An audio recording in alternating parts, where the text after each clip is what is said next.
Jeudi, c'est 18 mai 2026.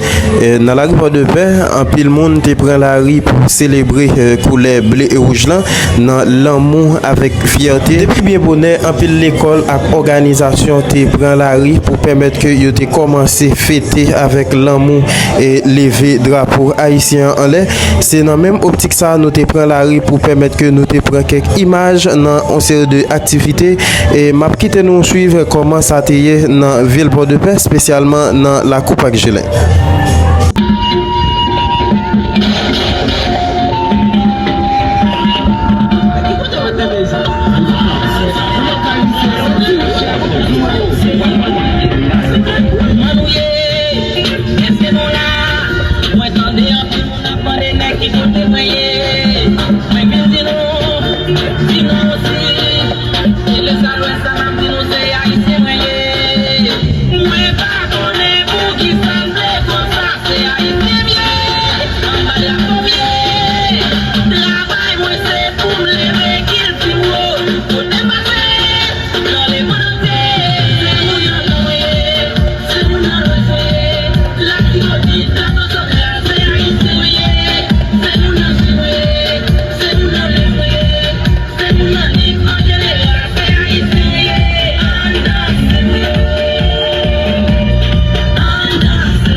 Come on.